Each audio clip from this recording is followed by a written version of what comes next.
Abu ne mai sauƙi ka dakatar da kowa ya kira ka sai wanda kake da number shi. Duk wanda baka da number shi ba kai saving ɗinta a wayarka ba zai iya kiran ka ya same ka ba. Abin da kake buƙata shine Truecaller.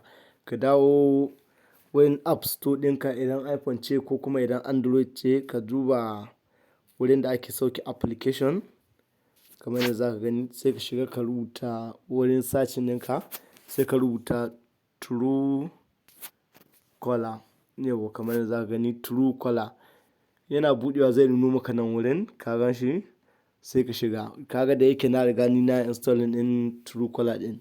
Idan ba kai ba sai ka install. Idan ka yi installing zai nuno maka nan wurin kaga alamar cewa open ko kuma uninstalling.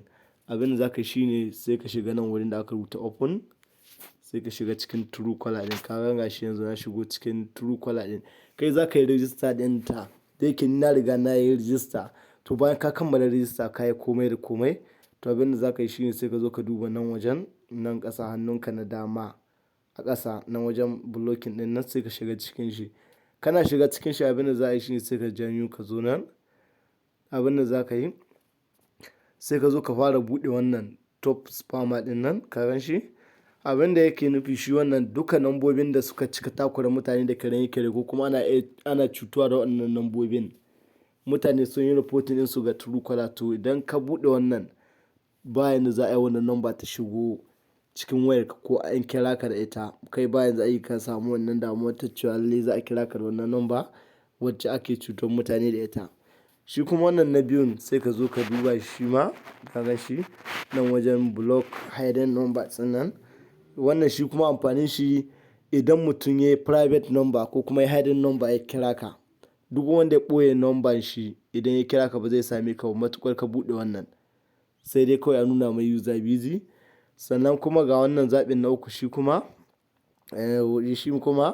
abin da yake shi idan an kira ka da wata number wadda ba ta ƙasar da kake ciki ba babu yanda za a yi kiran ya shigo a wayarka. Ka ga yanzu misali idan na buɗe shi haka ina buɗe shi duk number da za a kira ni da ita idan ba daga Najeriya ba ne wayar ba za ta shigo ba.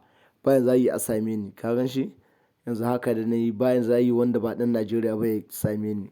Sai kuma wannan zaɓin na huɗu kamar yadda za ka gani ga sunan jere dai duka ka gan shi.